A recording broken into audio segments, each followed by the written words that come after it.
సామాన్య మధ్యతరగతి కుటుంబాల పరిస్థితి చాలా అధ్వానంగా ఉన్నది. ఈ రోజు బియ్యం ప్యాకెట్ ధర తీసుకుంటే 1150 రూపాయలు బియ్యం ప్యాకెట్ ఉండేది. 1800, 2000 వరకు బియ్యం ప్యాకెట్ ధర పెరుగుతుంది. మధ్యతరగతి తర్వాత పేద కుటుంబాలు బ్రతికే పరిస్థితి చాలా అధ్వానంగా తయారైంది. ప్రభుత్వము పంచే డబ్బులు కన్నా పేదవారికి ఇచ్చేటువంటి వైద్యము, హాస్పిటల్ డెవలప్మెంట్, డాక్టర్ల డెవలప్మెంట్ తప్పించి పేదవారికి ఎటువంటి ఉపయోగకరంగా లేదు.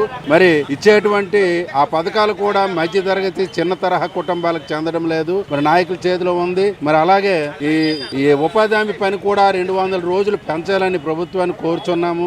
వలసలు పోకుండా జనాలని గ్రామాల్లో ఉంచుతూ 200 రోజులు ఉపాధి హామీ పని ఇస్తూ మరి చిన్న ఉద్యోగాలు ఎవరైతే చేస్తున్నారో వాళ్ళకు కూడా వేతనం పెంచే పరిస్థితి ప్రభుత్వం కల్పించాలని, మరి పెద్ద తరహా వాళ్ళు కాకుండా చిన్న తరహా మరి పనిచేసే హాస్పిటల్లో కానీ ఇలాగా చిన్న కార్మికులందరికీ కూడా వేతనాలు పెంచాలని మేము కోరుతూ ప్రభుత్వానికి విన్నవించుకుంటున్నాము.